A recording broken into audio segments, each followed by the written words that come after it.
From Kansas State University, this is Agriculture Today. Eric Atkinson with you. During our first half hour today, from the K-State Cooperative Symposium earlier this week, a conversation with K-State's Barry Flinchbaugh. Among other things, he'll offer his insight on the long-term impacts of the current U.S. trade tariff approach, which he says will undoubtedly create inflation in the U.S. economy, and on the likelihood that the 2018 Farm Bill will be passed and signed into law before the end of the calendar year, if not sooner, along with much more that Barry takes on next. Later on this week's K-State Horticulture segment, Dennis Patton will talk about why it's important to continue monitoring certain drought-stressed landscape trees and shrubs well into the fall, despite the recent rains. All that ahead on this Agriculture Today. While many people know hunger is an issue in developing countries, it is also a problem in our own backyards. In 2010, 1 in 7 Kansans struggled to put adequate food on the table. 2 K-State research and extension programs are tackling this problem. The Family Nutrition Program and Expanded Food and Nutrition Education Program reach thousands of Kansans in more than 70 counties. They learn how to eat healthy with a low budget. For more information about these programs, visit ksre.ksu.edu.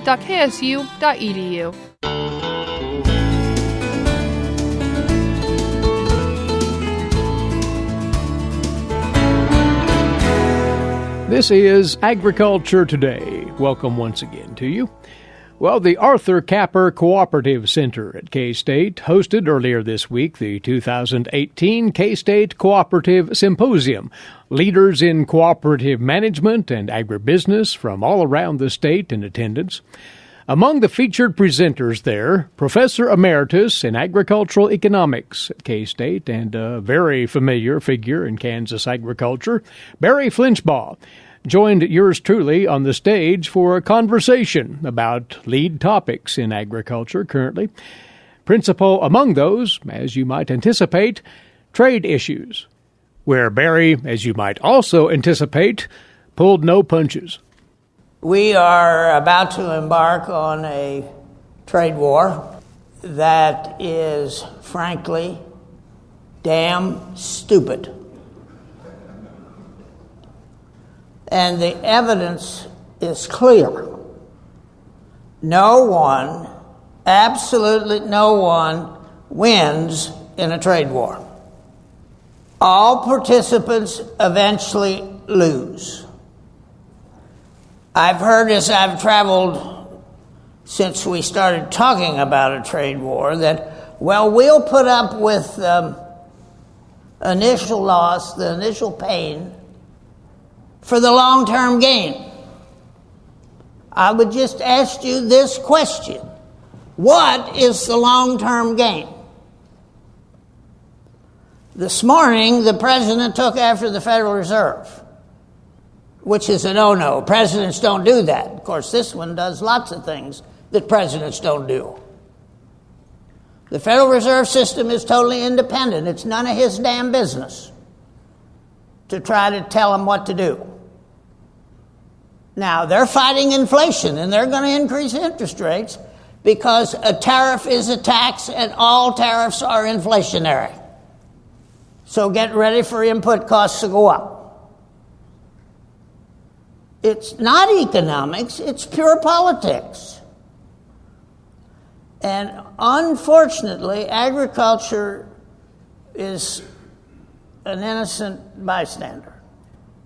What actually happens initially when you put a tariff on is that the demand for the product goes up in anticipation of the tariff coming on. And so our customers are purchasing beforehand, and so we haven't seen the real brunt yet of the tariffs. Take China, and one of the strong arguments behind the tariff movement has been to address intellectual property violations, among other things. And many, even on the side of agriculture, have acknowledged that that's a problem. So what can be done about that in the absence of a tariff position? I don't know that there is a lot we can do about it. And we're dealing with a dictatorship that doesn't have to worry about politics. And I don't think intellectual property is worth so much that we should pay this huge price we're going to pay. You're dealing with a bully and a dishonest dictatorial regime.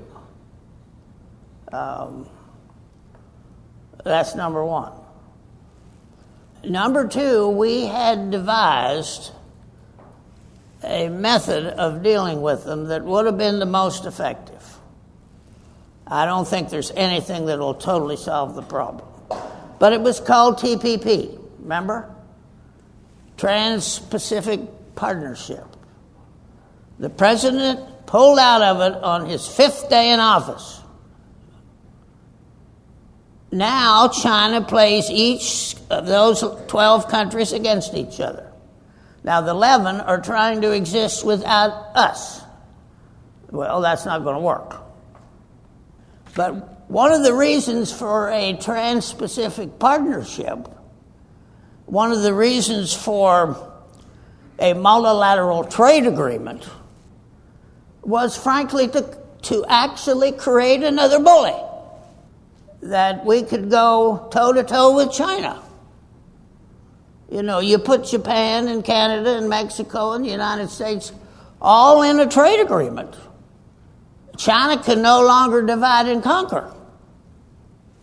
That's multiple times more effective than a trade war. And the irony is that when the president pulled out of TPP, standing behind him was the United Auto Workers from Michigan. Now, with the tariff on steel, guess what? We're going to make less cars in Detroit. Justice does occur, by the way, occasionally. You know, those auto workers are getting just what the hell they deserve. But we in agriculture are paying the price. As you can see, I can get fairly exercised on this subject. What about NAFTA? For there seem to be some indications that some headway is being made with Mexico and Canada potentially to follow. Is there anything to that in the benefit of agriculture? Well, if the president pulls out of NAFTA, I don't know if that's an impeachable offense, but I'd be willing to try it. Because that'd be a hell of a lot worse than TPP. All the commodities produced in Kansas, Mexico, Canada, and China are in our top 5 customers. Now, NAFTA's grossly misunderstood. First of all, it's 3 agreements. And TPP was 12 agreements, because you have to go country to country. And then you put it all together. There is a treaty with Mexico. There's a treaty with Canada. We have a treaty with Mexico and with Canada. And then Canada and Mexico have a treaty, and the 3 together make up NAFTA. Mexico's a better customer for ag commodities than Canada. And we have more trouble with Canada over dairy policy and forestry policy and so forth. But then the president goes to the G7 meeting in Canada and treats Justin Trudeau in Canada, who's been our longest friend, as an enemy, basically. And Canada's mad. Mexico, we got a much better chance at agreement. I think we're pretty close. And we have a good negotiating team as far as agriculture is concerned. The U.S. Ag Trade Ambassador is a K-State graduate. And a graduate of your class, of course. We don't want to overlook that. Yes, and his assistant is Garrett Case, who was also my TA a few years ago. And they're trying to promote exactly the opposite of what I taught them, you know, which is kind of ironic. Well, let that define itself. But yeah, that's overstating it a little bit. But so I think we got a crack at Mexico and getting that treaty. there's enough of people in Washington that are telling the president we absolutely cannot pull out of NAFTA. That's the Secretary of Agriculture, who might be the president's best appointment. Senator Roberts is sure telling the president that. So I'm not as worried about pulling out of NAFTA as I once was. I am concerned about getting an agreement between Mexico and Canada and between us and Canada. We got to mend fences. If you recall, right after the blow-up at the G7 summit, Secretary Perdue went to Canada and met with the ag minister and I think patched things up some. And we're in agreement primarily except for dairy and forestry. So I think we'll get NAFTA done, and I don't think he'll pull out. An interesting corollary to this, have you heard the word deficit lately? Have you heard anybody in Washington concerned about the federal debt? It's disappeared. The conversation, not the debt. Yeah, no, the debt's still there, yeah. And I told these young, bright, bushy-tailed students I just met with yesterday, my generation and their parents' generation are handing them a hell of a mess. $21 trillion of debt, and that tax cut that we didn't need and won't work, that's going to add $1 trillion to the debt every 10 years. But find me a congressman of either party that talks about the debt and the deficit. The president never talks about it. Well, he's no more guilty than the Congress. And both parties in the Congress, Pat Roberts and Debbie Stabenow in the Senate, the chair and the vice chair of the Senate Ag Committee, have produced a farm bill that will work, get the job done, basically keep the payments intact, keep the conservation programs intact, keep food programs in the farm bill, meet the budget, and all we need to do is pass that Senate bill out of conference and put it through the House, and the president will sign it, and we'll have a good farm bill, and we may actually get it done on time. But Senator Roberts and Senator Stabenow, who worked together, who did the farm bill under regular orders, which is how it's supposed to be done by Senate rules, both have caught hell from their leadership because they get along. You're not supposed to get along anymore. You're supposed to fight. You're supposed to do what they did in the House. Do you realize the House passed the first partisan farm bill in history? The first farm bill, going back to the 20s, that did not get one vote from the other party. Now, what we can do now, and I think they understand this, we can adopt the Senate version in conference, and the Speaker will put it through the House with regular Republican votes, without the Freedom Caucus, and Democrat votes, and we can get this done. I think that's where we're headed. There's one issue, one major issue, and that's work requirements for food stamps. And I got in a real argument with the Texan, because when he started on the farm bill, he argued that we should take food stamps out of the farm bill. Now, if you can add, you'll understand this. There's 435 congressmen. There's 35 that are rural. Now, who needs who? You can't pass a farm bill without urban votes. And how do you get urban votes? Food programs. As Bob Dole said many years ago when they put food stamps in the Farm Bill and he called hell for it, he kind of, in the Dole fashion, cocked his head and grinned and said, food and agriculture? Is there a connection? There's a point of clarification, Barry. We talked about this before we came up on the work requirements related to SNAP. Yeah. There are work requirements related to SNAP, right, as is. Exactly. The Freedom Caucus wants to increase them. Now, why would you oppose that, especially if you're from farm country? Why did Roberts oppose it?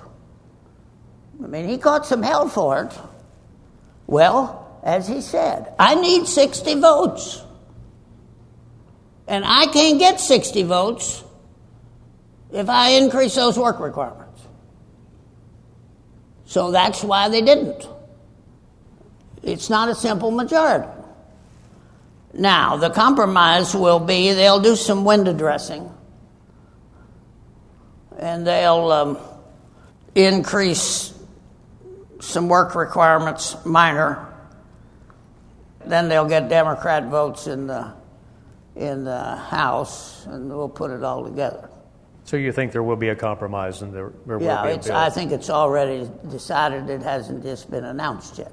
So it will happen by September 30th? There's a good chance it'll happen by September 30th, which is the first time we've passed a farm bill on time. I can't remember when the last one was. The 14 bill was to be the 12 bill, if you remember. Now, there's one thing that could screw it up, and that's the Supreme Court nomination. How long that takes and how angry it gets and how close it gets and so forth. And, they want to go home in early October so they can campaign for re-election. At least the House does, where they're all up. So if it could get tied up in that, then we might have a problem of doing it by September 30th. And of course, they'll be out of session from October until after the election. And then we may have to do it in a lame duck session, but I'm pretty confident we're going to get a farm bill that closely resembles the Senate, and it's very workable. Another thing the Senate farm bill does that the House bill doesn't do is there's a conservation program called the Conservation Stewardship Program, and it pays farmers to conduct a conservation plan, and it doesn't wait until after the practice is totally complete to pay. It's an ongoing stream of payments. The environmentalists like that versus EQIP, which is a payment after the fact. And we need their votes, too. When you only have 35 seats out of 400, you've got to learn to compromise. I think Roberts and Stabenow deserve a tremendous amount of credit for doing it the old-fashioned way. They meet each other in the middle.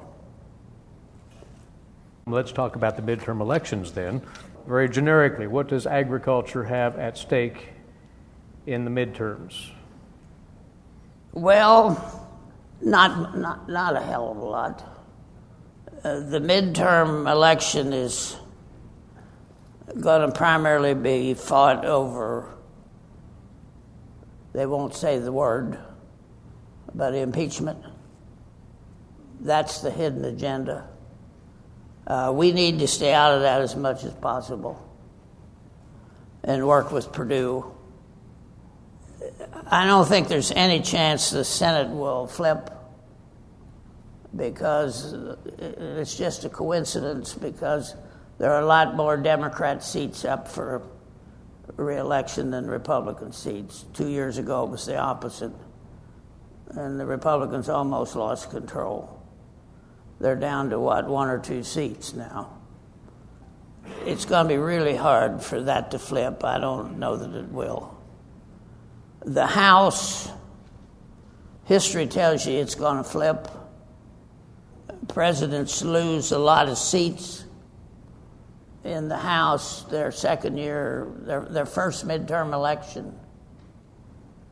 And this president's base is 26% of the electorate are Republicans. 88% support the president in the last poll, but he has less than a 25% base. And the generic polls show that if you look at the House as a whole, the Democrats are up about 10 points. So I think the odds are better than 50-50 that it'll flip. But when you look at the situation in Washington, take your pick. Both the political parties today are inept. You know, it's party first and country second. Or as some people say, me first, then party, and then country. So if you flip in the House, you know what that House will get done in 2 years is fight about impeachment. And not another damn thing. So gridlock worse than we see now? At least it's bad. Yeah.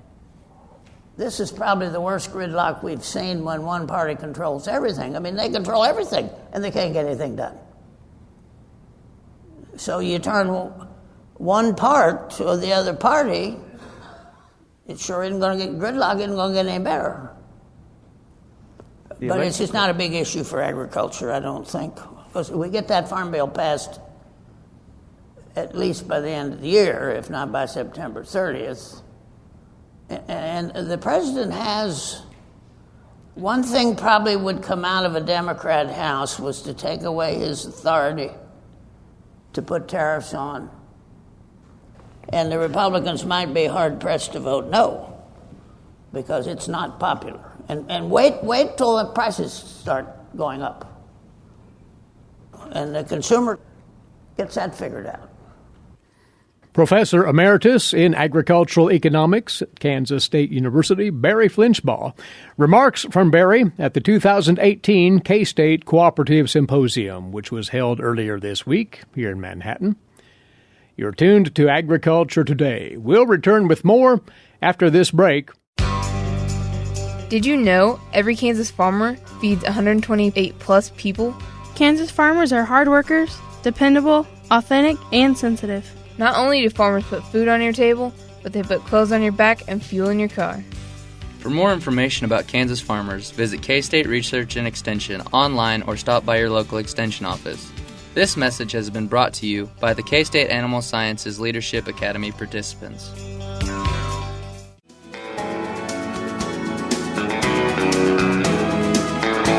You're listening to Agriculture Today over the K-State Radio Network. Eric Atkinson with you, and we move on now to today's agricultural news headlines for you, these courtesy in part of DTN.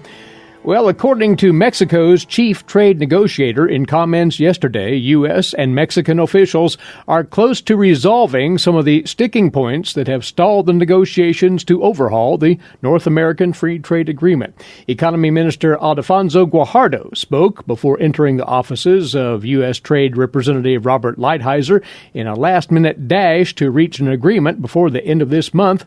Jesus Sued, the incoming trade negotiator for Mexico's new president, said yesterday afternoon, after emerging from meetings at that office, that he was very optimistic of reaching a deal on NAFTA, but that it would be premature to give exact timing. He said it could be that we finish everything between the U.S. and Mexico, in his words, this week.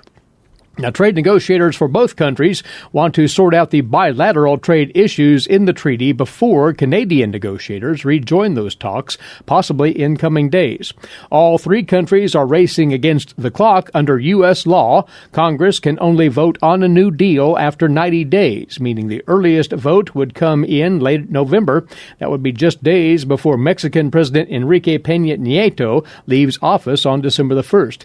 If all sides can't agree by then, Mexico's new president, Andres Manuel Lopez Obrador, would almost surely want to have a say in the deal before he signs it. That could potentially complicate matters. Already his camp is objecting to Mexican negotiators' stand on matters including energy. Trump administration officials hope that a handshake deal or a kind of verbal agreement could be announced as early as today, as reported by Politico. A deal between the two countries on some trade items could act as the catalyst for solving more complex issues that would also include Canada. Those issues include the Trump administration demands to create a sunset clause that would end the deal every 5 years unless explicitly renewed and remove the international arbitration panels that currently resolve commercial disputes. It's not clear whether a deal between the U.S. and Mexico would include agreements on those demands. African swine fever, a highly contagious and often fatal disease of domestic pigs and wild boars, has now appeared in China, the world's largest pork producer. As of today, swine fever has been reported at sites in 4 provinces in China's northeast, containing the disease in a population of more than 430 million hogs. Many of those raised in small farmyards with minimal biosecurity could be a monumental challenge, according to officials there. The entry of African swine fever into China a very serious issue, the words of Yang Haoxin, a swine viral disease scientist at China Agricultural University in Beijing. Given the scale of China's pork sector, the economic impact could be devastating, according to Yang. From China, the virus could also spread elsewhere, he says, if it's becoming endemic. It would represent a major threat for the rest of the world, he says, including the American continent. The virus that causes ASF does not harm humans, but it does spread rapidly among domestic pigs and wild boars through direct contact or exposure to farm workers, contaminated shoes, clothing, and equipment. And in the wild, ticks can also spread it. There is no African swine fever vaccine and no treatment for infected animals. Endemic in most African countries, swine fever jumped to the nation of Georgia in 2007, later spreading throughout to Russia. It also has been reported in Poland and the Czech Republic, and scientists worry about a jump to major pork producers such as Germany and Denmark. Closer to home, the Division of Conservation at the Kansas Department of Agriculture has announced additional counties are now eligible for funds to assist landowners with their efforts to mitigate the impact of the drought. The Livestock Water Supply Financial Assistance Initiative provides financial assistance for livestock water supply, wells, pipelines, pumps, and tanks installed after June the 1st of this year. The State Conservation Commission took action earlier this month to approve the initiative for qualifying drought mitigation efforts, expanding the initiative to 22 additional counties beyond those which were initially approved on July the 31st. Additional program details, including the full list of counties now eligible, can be found at agriculture.ks.gov. Applications must be made through local conservation districts, and questions should be addressed to local conservation districts as well. Go to agriculture.ks.gov for more details. Coming your way now on Agriculture Today, this week's Kansas soybean update. Standing by with that is Greg Akagi. Greg?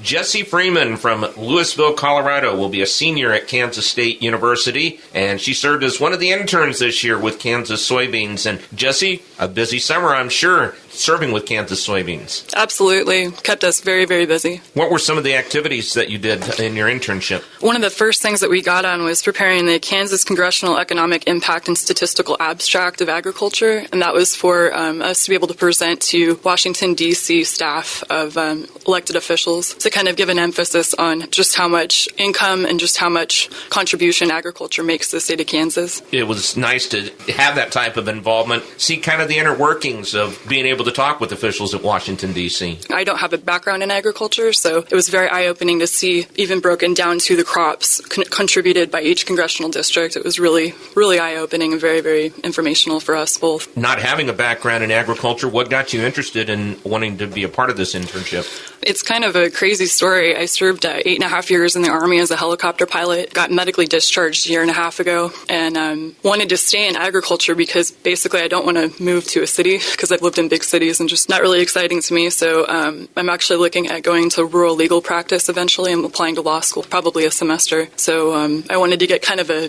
pulse on the agriculture industry. This came across my email from K-State, and I applied and got the internship. And for those students who may be out there, why would this internship be important or would be something that they should pursue? You get to see the dozens of hats that farmers and everyone involved in agriculture wear. The farmer leaders that run this organization are incredible, and they have to be businessmen, they have to be economists, they have to be scientists, they have to have pieces of each one of these industries in order to make agriculture successful and to continue advocating for it. So I think from my perspective, it was very, very eye-opening as far as you just don't see everything going on behind the scenes. And this was fantastic. Plus, it gave me just an eye on everything that goes into it. But especially representing those producers, representing the soybean industry, knowing, and especially in this current situation, too. You really kind of get to see the effects of everything going on the political spectrum right now, and how they affect the guys in the fields, just trying to make a living and trying to continue the farming tradition. Jesse, I appreciate your time. Thank you very much. Thank you. That is Jessie Freeman from Louisville, Colorado. Will be a senior at Kansas State University, and she joins us on the Kansas Soybean Update.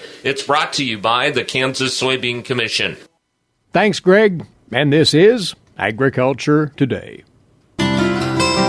For 25 years, K-State Research and Extension's Kansas Agricultural Mediation Services has been providing a no-cost, confidential place to call in and visit with an agricultural lawyer. Our experts are available to help you producers handle legal and financial issues. Explore your options and generate solutions. Call us at 800-321-3276 or visit us online. Kansas Agricultural Mediation Services.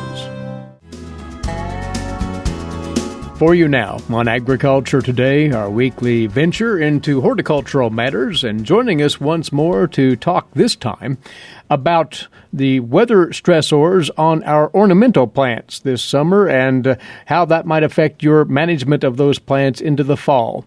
Dennis Patton, he's the Johnson County Extension Horticultural Agent, and as we've been discussing through the summer with some of your colleagues, keeping water to those plants has been highly important when you can, but it reaches a point for some homeowners where they just can't keep up, Dennis, and that invariably will then put certain trees and shrubs under duress, right? That is correct. It's all, I think when it comes to drought and dealing with it in your home landscape, it's all about setting priorities, which is pretty similar to what we do in a lot of things in life. When it comes to budgeting, what to do for dinner, those type of things, it's all about setting priorities. And I think when I talk to people about drought, that's how I kind of tell them, let's look at the priorities. What's going to be the plants are going to stress the most under these dry conditions, and what are those plants are going to be able to tolerate a little bit more of extreme conditions. So categorize those for us, if you would. Well, the state of Kansas is the one that has no native conifer in it, the only state that does not have a native conifer of all 50 states.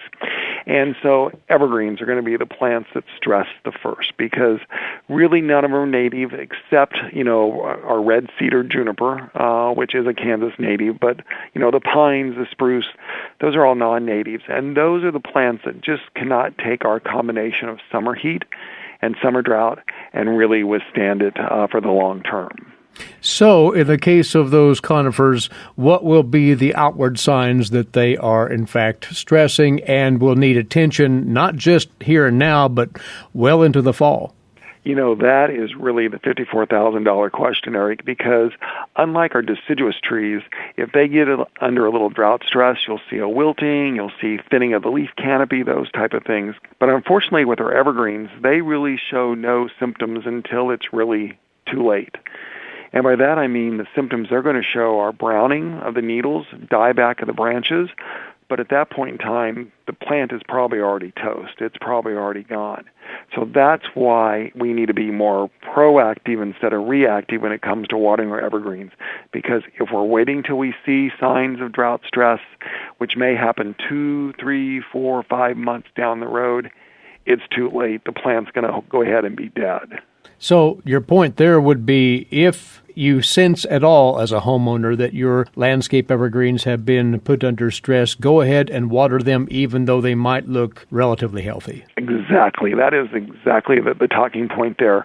What I usually tell people, if the plant's probably, 5 years or so younger, and if we haven't had a good soaking rain for 2-3 weeks, probably those plants need to be soaked up. If you're getting that 5-10 years of age, here again, depending on the plant, you may be looking at every 3 weeks to a month.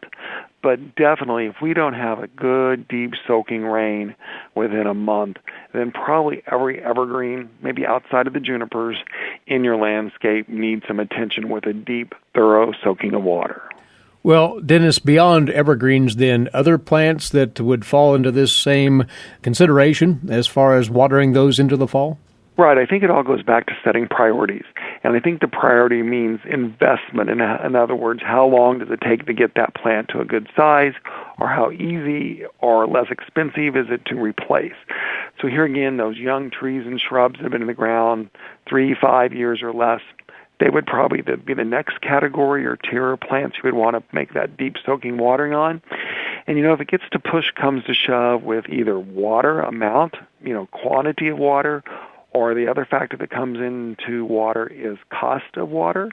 If that gets to be an issue, then probably the things you need to let go or let stress are going to be the annual flowers, because those can be replaced next year. Mm-hmm.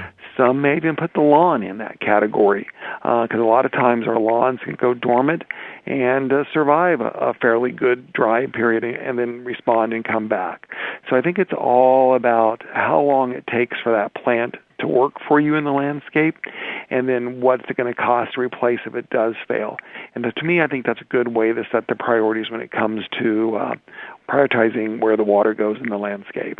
Understandably, a homeowner would be anxious to help their landscape ornamentals recover as swiftly as possible from drought stress, and the notion may come to mind, and we've talked of this before, lending a little additional nutrient to those plants, fertilizing those stressed trees and shrubs. And that may not be the best idea.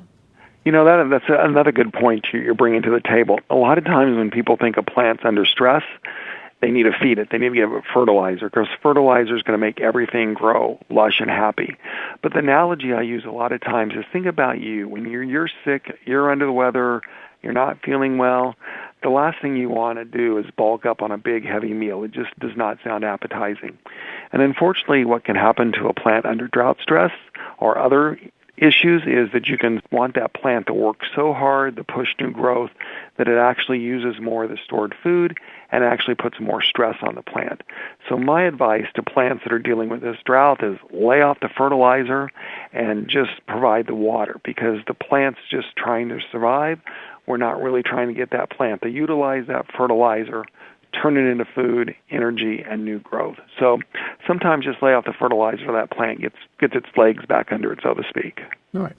Well, Dennis, there has been in many parts of Kansas that have been experiencing drought some rain relief of late. How long does a homeowner need to stay on top of this moisture situation for their ornamentals? Like here in Johnson County, the last couple of days, we got an inch of rain throughout most of the county. And so that certainly has helped relieve some of the issues. But keep in mind, with that hot, typical August summer, that inch of water is going to be gone in a week or 10 days or so. And so a drought is a long-term effect, not a short-term effect. So I think we just need to go back to thinking, okay, that plant was under stress. We got a short-term relief. But we need to look at the long term. So what's going to happen a couple weeks down the road? Mm-hmm. So certainly with that inch of rain, everything we talked about, watering the trees, the shrubs, we're okay for now. But that clock needs to start ticking again on that 2, 3, 4 week period of when we need to apply that water again. Well, homeowners, if you haven't yet, take the time to inventory your landscape ornamentals and be sure to provide adequate water. Dennis, it's a message that needs to be continually put out there, as it'll take a while to dig out of the droughty conditions. So we appreciate your comments. Many thanks. Glad to help out, Eric. Johnson County Extension Horticultural Agent Dennis Patton there. He's been sharing his thoughts on this topic on this week's K-State Horticulture segment. Our time's away for today. Thanks to you for tuning in. Eric Atkinson here for Agriculture Today over the K-State Radio Network.